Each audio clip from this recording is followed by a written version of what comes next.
What up, everybody? I'm Dave Miranda, and this is episode 44 of Just Give Me 5. Hope you guys are doing well, continue to be amazing. The weather is definitely cooling off here in Phoenix, Arizona. Thank God. But if you guys caught episode 43, you saw we had none other than the legendary Carol Riddick. And let me tell you, that was beautiful, you know, and just, you know, seeing her talking about, you know, the people that she's worked with and her times in Philly, you know, because she's a legend, and so seeing her speaking about the other legends that she's encountered with, collabed with, and worked with, was just beautiful, man, you know, and just such a great spirit, you know, and we were just so honored to have her on the show, and, you know, nothing but love and respect to Carol Riddick, you know, and make sure you guys watch episode 43. All right. But today's guest has been a well-known figure in the Arizona radio scene for over 3 decades now. Not to mention he was my radio broadcasting teacher in 11th grade, but we're gonna get to that. We're also gonna talk about his time being the Phoenix Suns music man, and obviously his times working at the one and only EVIT. So ladies and gentlemen, without further ado, I present to you, Steve Grosz. Hello everybody, Steve Grosz, and all I'm saying is just give me 5.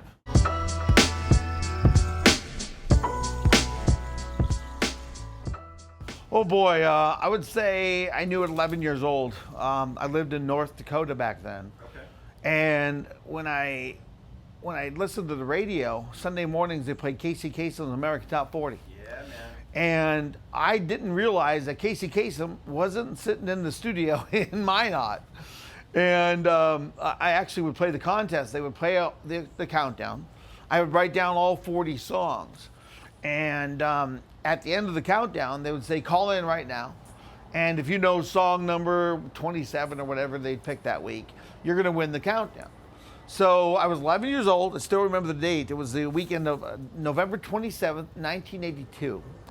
The number 1 song was Truly by Lionel Richie on that countdown. And I won. I knew what song it was. And the song it was, which is a song that I always credit for helping me get the radio, was Toto's Africa. Wow. And so I won the top 40. My mom went to pick it up because I'm 11, right? I'm in school. She brings me like a sleeve, paper sleeve with 4 records in there, with 8 sides. So it had, you know, 1A, 1B. And I'm like, I thought I'm getting 40 records, right? And I ended up with those 4 albums. I listened to them, and Casey Kasem was on there. And then I started figuring out this countdown compared to the Billboard charts, what they put up at Musicland, or Sam Goody, it was Musicland up there. Yeah. This countdown was actually 2 weeks later than the chart date. So obviously they had to get chart together and get the production done, right. You know, and then they send it out to stations. And because of that, I thought, wow, it'd be so cool to be a DJ, right? Yeah. So, you know, I wanted to do that. I befriended a lot of DJs at the radio station. Okay. I remember 12 years old calling in, and the DJ, her name was Chris Cody. She said, "You're either a young boy or an older woman," because my voice, you know, had hit puberty. Yeah. And so then the morning show, I'd always call in, and the guy, he said he'd have a certificate of depreciation. He would have, which is this goofy thing, if you got to be on the radio and if you got to, you know, comment and stuff. And I always played contests, and he called me the perfect reason for Planned Parenthood. So go figure that out and take that as you want. But I wanted to be a DJ, and my friends and I, my cousins and I had twin cousins, same grade. They're like 4th cousins. And we would pretend like to play music videos and be VJs. Or I'll set up the stereo at home and be DJs, and even DJ our own dances. In a small elementary school, K through 8 school, we'd have like 6th, 7th, and 8th get to go to the dance. And we DJ it from cassettes of songs I basically recorded off the radio. So I knew that was my passion. I was so excited. Back then, in order to be on the radio, you needed a little yellow 3rd class radio telephone operator's permit. You might remember those. You'd have to have that at least. But there was no requirement, no test, nothing to do in order to get it. Just sign the application with the FCC. I was so excited to want to be a DJ when I was 13. You had to be 14, they said, to have this permit, right? So I wrote a letter to the FCC and said, will you please send it to me as soon as I turn 14? They sent it back, approved, and I wasn't 14 yet. So I thought, I thought it was big crap, and so I had that. So I moved here when I was 14, and I thought, geez, in Arizona, I want to be a DJ, and so I had that permit, and it's like I wanted to be on the radio so bad. That's when I found the school that I ended up teaching at and really living out my dreams at. We'll talk about that in a bit. But I went to EVIT. It was called Mesa Votech back then, and I took a radio class, and that was 1986, and that's the same year I started interning at KCCP. Forgive me if I'm scratching. I was attacked by ants a little bit ago, and they were all over my legs and my body, and I'm sitting here with my feet elevated so the ants don't get me. Apparently my body wash is attracting ants. So I'm probably going to go, oh, God, I got an ant here. I probably do. I just hope I don't have an ant down there. Because I'll be scratching pretty soon.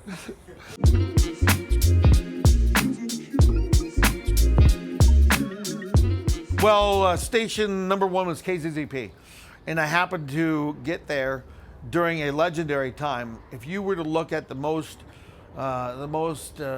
biggest stations, most influential, there was Z100 New York, Kiss FM LA, and third was KCCP. And the giants that were there, Guy Zapolian, program genius, who became a big-time consultant, and he was with Clear Channel for many years as a vice president. He was there. Zapolian Media Strategies now. Bruce Kelly in the morning was a national award winner for Best Morning Show. We had Alex Santa Maria, who's a legend, was on this podcast recently. We had Kevin and Bean, who ended up in K-Rock in LA for 30 years until they finally, Bean left and retired, and Kevin now is back in another station with Doug Roberts, who's in LA. Kevin Weatherly, who Entertainment Weekly once named the 101st most powerful person in media, in all of entertainment. And that's when he was VP over there and ran K-Rock. I mean, it goes on and on and on. Richard Cheese, Mark Davis became Richard Cheese, if you're familiar with him, his career. So many great people. Iceman, who ended up at Premier Networks for many years. Legends I was able to work with when I was a kid. So that was so cool. I started research in '86. I was 15. October 22nd is my official date, so coming up really soon. So it'd be 35 years of the radio business. Then I ended up board hopping until I was 10 days before my 17th birthday. And I kept giving air checks to the PD, and I said, I'd love to get on the air. And he would air check with me 10 days before my 17th birthday. I got to be on the air at KCCP on overnight shifts. Then I was on the air. Then the producer of Bruce Kelly's show, Kelly and Company, he got mono in the fall of '88. Like I said, I was at the time 17. And I had to fill in as producer. And also I ended up doing evenings. The first time I ever got out of overnights was on Thanksgiving '88. And then I did 17 straight days. Christmas of '88, 7 to midnight. So for a 17-year-old going to Dobson High School, I was on top of the world, right? I mean, to be to live that dream already, that I was at KCCP. And if anyone ever watches this, a new KCCP in this market, that was a thing, So after that, KCCP kind of imploded. They hired a new GM, a new program director, great guys, Bob Case, great guy, but music was changing and things were changing in 1990. And that's when really more of the new jack swing hip hop started coming out. Yeah. And they chose to do a new morning show. My hours were cut down from 30 to 10. And at the time, Bruce Kelly was let go, first of many times in the market. And he called me up on Christmas Day and he said, how would you like to go to Y95? And I said, are you serious? Now at the time, it's like us going to China. It'd be like us walking in the Chinese embassy, right? And having to go, now I'm loyal to China. Well, that's what it was like going from KCCP to Y95. Yeah. And it's like, geez, this is big. So I accepted that job as his producer, and I did like before his show in the mornings. So it was kind of a double shift there. And I moved over there in 1990. We were there until Bruce Kelly got fired again in 92. I was here for 6 months. He went to his wife and ex-wife and kids, moved out to Maryland. Yeah. And I stayed at Y95 until he called me and said, how would you like to go to Power 92? Which is now 98.3. And I said, wow, this is another Russian embassy, right? And so we started there in March of 93, producing on air. And then never really did the full-time shift other than overnights, did swing in all the different day parts. But never really did the full-time shift at that point. I was there until 94 when an opportunity, I kind of wanted to grow outside of Bruce Kelly. Everyone thought, this guy is just a Bruce Kelly crony. Right. He has no talent on his own. Right. So I broke off in 94. I went to The Edge, Z-Rock, which eventually The Edge is the first Howard Stern station in town. And I also went to, it was also KGME, and I was production director. They sold the station 10 months later. They wiped out the staff, and that was the first and only time I've been laid off. And then I went back to Power 92, same role, until EVIT came knocking in 97. And they said, look, we want you to teach the class I went to, and we want you to bring a station to us. And I said, well, okay. So I went to EVIT, stayed part-time at Power 92, filled in for Bruce on mornings, or I'd take students with me. I started trying to get a radio station, and that took 14 years to get it signed on from the day I started. They did a non-commercial radio freeze in 2000, and then 9/11 happened and communication stuff, and we were put on a waiting list, and they had to reopen it in 2007 and say, okay, anyone can apply now because we've had it frozen for 7.5 years. So we went from 1 application on our frequency to 11. Then there was a point system, and they had to break that down, and that took more time. Finally, in 2010, we got awarded the license, the construction permit. So I'm building my station. After that point, I went back to KCCP in 2000 for a little bit, but I ended up talking for 7 seconds. That's when J-Core owned it and sold it to Clear Channel. And I was 7 seconds and 43 minutes on a weekend show. And I thought, this is a waste of time. That's why I left there. But meanwhile, like I said, getting the station going. After we got the permit, there was a challenge to it. We had to file a legal challenge, and we won that. So it was November 8th of 2010. We won the construction permit battle, and then signed it on January of 11, and then expanded it to 2 frequencies in May of 12 to 92.7. As well as we started getting the whole valley instead of just the East Valley, 90.7. And then I decided I want to buy a more powerful station. So there was a construction permit for sale, and we bought 88.7, which covered about 90% of the Phoenix market. And so we bought that in 2015, signed it on in August of that year. And that's where I was until June 30th of this year. And I always kind of brag. I always say, how many people could say that they built the station, right? I mean, that you take a station that thousands of people listen to in 88.7 with the range we had, and that I was responsible for building 2 stations. And so that's unique, I guess, because normally it's a company or whatever. And EVIT was the one who owned it, and there's still ants on me. EVIT was the one who owned it. But really, it was because of all the work I did to build those. Finally, after 24 years at EVIT, building 2 stations, I needed a change. And that's why I hung it up on June 30th. I did my last show on June 30th. It was incredible. People came in, even Commander Bill, who I worked with at Y95, did our traffic. He came in, and I said, for now, the radio thing for me, I want to take a break. And so I had a stroke 2 years ago. It affected my speech.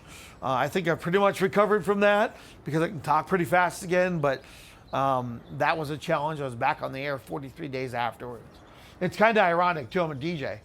And the only thing that was affected in my stroke was my speech, right? And I remember I'm sitting there talking to the speech therapist on day one. I'm like, I have to talk. That's what I do. That's how I sounded, you know? Probably even worse than that. And I worked my butt off to get to that. So that's my history of stations.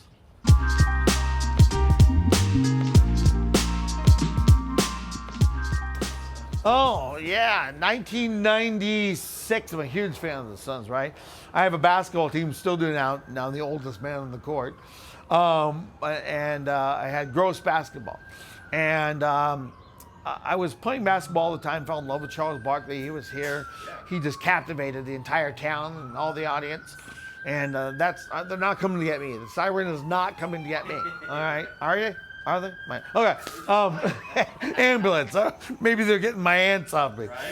But I love the Suns. And a lady named Felisa Israel, she worked for the Suns in game ops, and she would do promotions. And we were doing a promotion with Power 92 that you could sing the national anthem in a game. And so I went down to the arena and I met with her. And while I was meeting with her, like vice president who in charge of game ops and stuff came in and said, we need to talk about the music. And he walked out. I turned to Felisa and I go, talking about the music, I said, I fell asleep at the game last year. I said, you know, I'm sitting there and the Suns, whether they're down 10 or up 10 or whatever, when they time out and go to, I said, what about breakfast at Tiffany's? I'm going like, not making me feel like I want to be in an NBA game. Right? I'm like, who's choosing this crap? Right. And so she goes, oh, what would you do? So I start telling her some songs I'd play and things like that. Yeah. And of course, I was also a mobile DJ because I had been doing that since 1990 with Windy City, and then I started my own company. And because I finally figured, I'm like, geez, I'm sitting here with Windy City, and they're getting this check for, you know, junior high, $200 back then, a lot of money, right? And I'm making 30, and I'm working like 7 hours to do a 2-hour job to go pick up the records. You have to haul that crap with your dolly and, you know, all the stuff. And so they're like, I need to make all the money. Anyway, so I know about DJing and music, I think, and hyping up an audience. And so she said, well, let's have a meeting. She said, I'll talk about you and what you would do. Yeah. So like a week later, we had a meeting. I come back with songs I'd play and a big list of a plan. And she said, look, the job's not available right now, but if it became available, would you be interested? And I go, yeah, I want to work for the Suns. And they just traded Charles, so that kind of sucked. She offered me the job. Actually, I left when she said it wasn't available. By the time I got home, my beeper, because I had a beeper, went off, was her number. And she said, the job's yours if you want it. They fired the guy who they used to have, and then they hired me. I thought, man, I'm going to make a lot of money working for the Suns. You know how much they paid me? $40 a game. Really? $40 a game they paid me. And you had to get there at 3:30, and you were there till 10:30. And it's like, that was a raise from the guy who worked at Cool they fired, who made $25 a game. Wow. 7.5 hours a day. Yeah. But it was they also gave me a free pair of tickets, and I actually traded that with Mono from Mono's Music. So anytime I needed extra equipment or something for my DJ stuff, because I had a lot of gigs, I would rent from him for free. So at least I used that. And then eventually they actually put my DJs out in the plaza like they do now with I don't know what they call the Soul Patrol or whatever now they're calling them. But my DJs were out in the plaza, and they'd pay me a lot better for that hour and a half. So for being on the plaza, their budget was like $300 to $500. Right. So, I would go out there and do turkey bowling at Christmas, or we would do, like during elections, we'd do polls like a Bush Butterfinger or a Gore S'more. During the election. Oh, yeah. Creative things like that. My radio marketing mindset. And we do promotions, and we announced in the game what the poll would do, you know. And then we had to have a recount because, you know, the hanging chads in Florida. So that's how I became the Suns Music Man. I was there for about 9 years. I gave it to a guy who worked for me for 7 years. And then he gave it to a kid that was in my class when he taught there. And just until this year, I think, was all me or people who somehow are connected to me had done it from 96 all the way until 2020. That's amazing, man. That's good stuff. It was fun. That's Lots of great stories with the Suns. I mean, you know, one thing is like you don't talk to players unless they talk to you. That was our rule, right? And I got to shoot around the ball with Luke Longley. Some of the coolest players, Luke Longley, Steve Nash was very nice. Some that weren't that nice to me. Shaq was awesome. I guess I shouldn't mention the ones who weren't nice. You know, Cedric Savalas was great. I did something he did downtown for kids back then, called a Savalas Christmas. And he gave away toys to a whole bunch of kids, underprivileged kids, and that was with Power. But I came down there and DJ. He was always awesome. He was a big. He was a friend of Super Snake, very close. Yes, great friend. So I'm glad to hear he came back from COVID because that was kind of scary too. So he was always a great player. I won't mention the ones, but some very popular players were big jerks. Oh, I have a story. Okay. Do it. Charles Barkley. Okay. So he lives in the Valley. And my guy Sean, who was the Suns Music Man, he started doing a sports talk show producer. And Roy Green used to be a Cardinal, is Charles's good friend. And Roy and Charles were going to have a New Year's Eve party. So he said, Sean, do you know a DJ? And Sean said, yeah, Steve will do it, right? This is New Year's 2003 into 2004. Gotcha. And Charles doesn't even know this, but somebody needs to send this to him. He needs to watch it. But so I think I charged them $850 back then for the evening. Okay, it was at Umbaccio, a restaurant in Scottsdale, and so we're there. Charles comes up, hey man, like don't play no electric slide. I hate that crap. I don't know if I can cuss on here. So. Anyway, but he said bigger words. His wife wanted the electric slide, Maureen. And so we ended up playing it, and Charles was there, and we thought Roy Green was going to pay us the end of the night, right?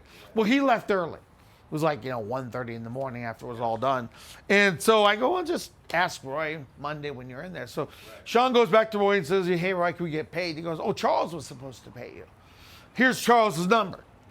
So I called Charles. I'm calling Charles, all right? I mean, I've talked to many celebrities, but still, Charles Barkley. I'm sitting at home when I'm in high school, and I'm with my friend, and the phone rings. My mom opens the door, and she says, Walter Davis is on the phone, who's, Sweet D, back for the Suns back in the day. And my friend turns to me and goes, you know Walter Davis, right? So, my first interview was the Beach Boys and Sir Mix-a-Lot. Those are when I was 17, but this is still big to me, Charles Barkley, right? I mean, last year I interviewed William Shatner. That was big for me, Captain Kirk. But anyway, so I called Charles, and I keep getting voicemails full. Yeah. And so I finally, after about 4 or 5 times, I go, to hell with this. I press the star button that says, enter your code. Yeah. And I go, well, Charles born number 34 in Philadelphia in the Suns. So I press 3434. You have 37 unplayed messages. I start going through them, erasing messages. Like, hey, this is Tom Tolbert, NBA player and play-by-play guy most recently. All this guy, I'm from, where'd he go? He went to, was it Arkansas? And no, that was where Oliver Miller went. Well, whatever school he went to, I forget right now. I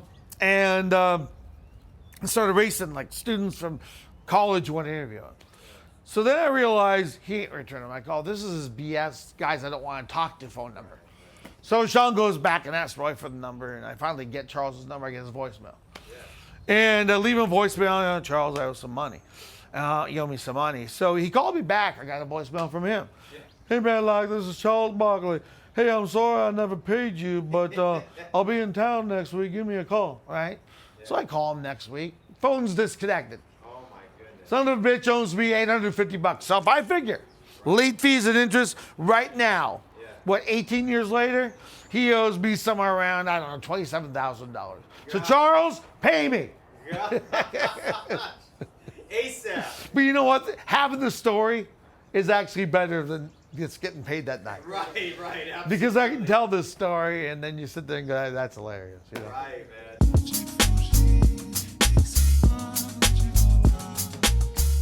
Well, I mean, I kind of did already, right? 24 years, I kind of, I wanted to build a couple stations, but I think it was more important. And, I hope someday to be in the Broadcasters Hall of Fame as an educator. There's two as an educator. And I don't know if it will be because of what I did, even though some people already say they want to nominate me. I'm 50 years old now, 35 years here in the market. But I think what the coolest part is affecting all the careers I did. During the COVID vaccination startup, a former student of mine called and said, "Hey man, WGN, national network, and they have a News Nation or whatever the show is called. Yeah, he wanted to send somebody out, and they talked to me because he's a producer there. Bootleg Kev's, who's in LA, he's a legend. You should talk to him. He's a product to even. He was my student, and he's become hugely successful. A student, Jared Beam, who with Armando Carreras, they were on the Billboard charts with the song back like 7-8 years ago. One of my former students, Spooky Z, toured nationally, with Twisted and ICP stuff. He's a juggalo. Love that guy. When he came to my class, he's just amazing. He won, I believe, an Emmy Award for Best Original Composition for a documentary. Students across the country who went into radio, but also the students who maybe didn't, but always tell me that they took something. Maybe even take away the fear of laughing at yourself or talking in public. And I think that might be one of the number one things I've taught to students, but I always hear they've always taken something from my class. All those careers I've affected. I don't know if you ever watched the movie Mr. Holland's Opus, right? It was Richard Dreyfuss. He was a teacher, and a music teacher, and he, taught band for all these years. He always was writing his American Symphony, and that was something that he never finished until when he retired. And when he retired, they took his American Symphony, and all his former students came back, and they said, this is your opus, and I'm, students are your symphony, all right? And that's what EVIT is to me, and what happened there. And I don't know, people always say, did you choose? Because I could have left the town and maybe ended up, doing something even bigger than I did. But when it comes down to it, the lives I affected, I don't know if there would be anything bigger than that. And still hear from all those students, to this day, and so proud of them. But I think that would be my crowning achievement, and I think that hopefully that someday gets me as an educator into the Broadcaster Hall of Fame.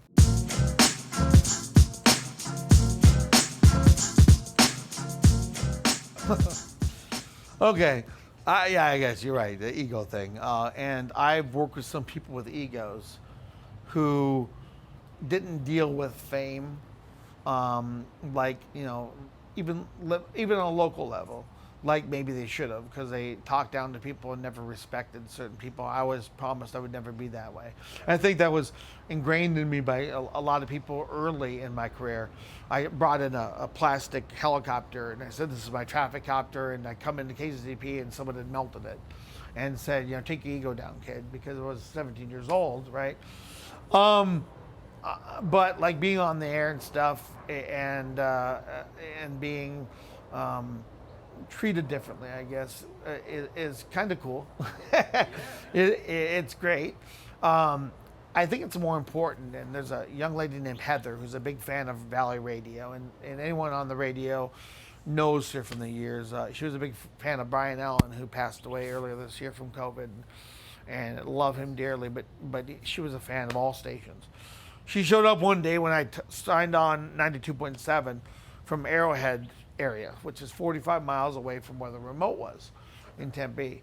And she has cerebral palsy, and she's blind. And she listens to the station, and to her, that radio is magic and creates something for her that nothing else does.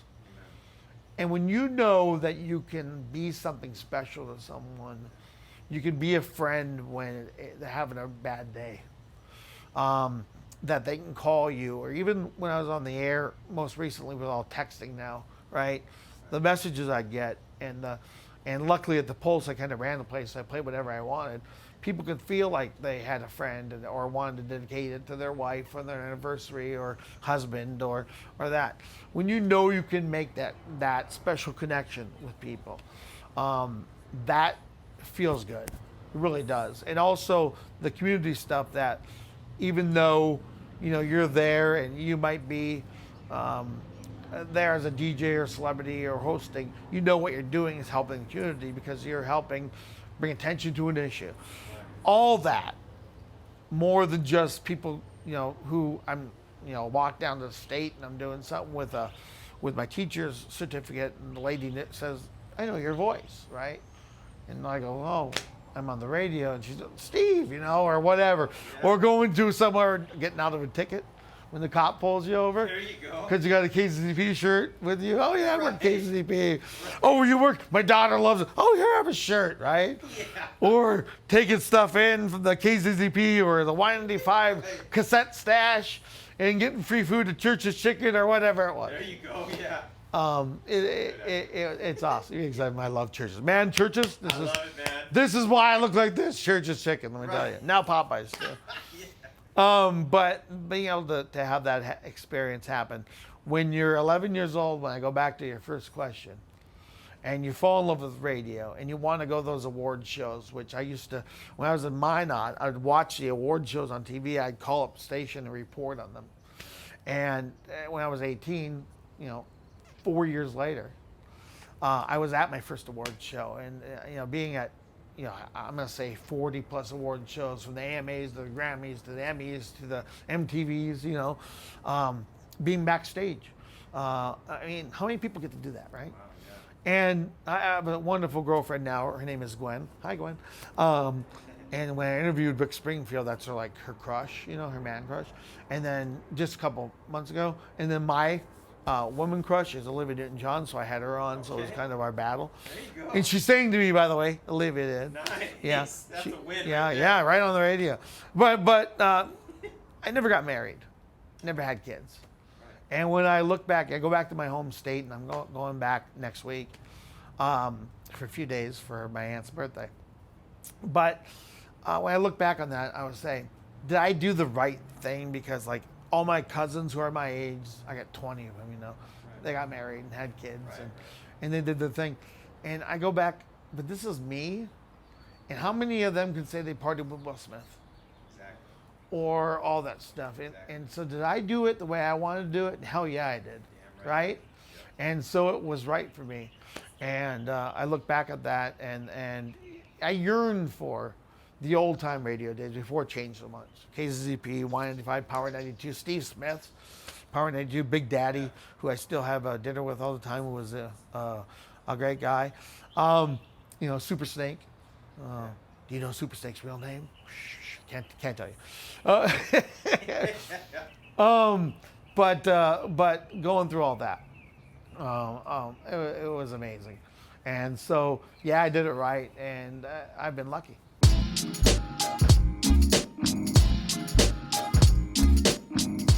Thanks to all the people who supported me, and that includes thousands of listeners, and the legends in the Valley that I learned from Nation, really, Guy Zapolian and Bruce Kelly, Maggie Brock, who I just talked to on the phone last week, awesome. Steve Goddard, the legends, W. Stephen Martin. In the Valley, Dave Pratt, great guy, and who we got to be friends with when he was more on Camel Country, as we were, back in the younger days. Bruce and David always attacked each other, so there wasn't a lot of, but there was mutual respect within the business. All the people who had that influence on my career and taught me how to do it right and how to do it big time. So thank you to everyone. Appreciate you, Dave, and being on this podcast. It's an honor. And when you asked, I thought, this is cool. I wanted to start doing a podcast soon. So people, Follow me, Notorious SJG, Instagram. I'll take your friend on Facebook, and I expect my podcast to be up by the end of the year. I've been working on my studio now, which you'll see very soon. So again, thanks, Dave, for having me. Appreciate it. And there you have it. Man, nothing but love and respect to my man Steve Grosz. You know, this was awesome for me, especially because, you know, we got some history and everything. So very happy to have him on the show, and just wish you nothing but continued success, man. I know you're retired now, and whatever your next ventures are, man, you know, we just wish you the best over here at Just Give Me 5. So make sure you guys are following him on social media. Shout out to my brother Jimmy Nelson on that camera. Make sure you guys subscribe to the YouTube channel. They've been going up lately, so let's keep it up, man. Let's keep it up. So, all right. Well, I hope you guys enjoyed this episode. This was another one for the books. And just continue doing well, man. You know, until next time, stay tuned, stay blessed, stay healthy. Just give me 5, y'all.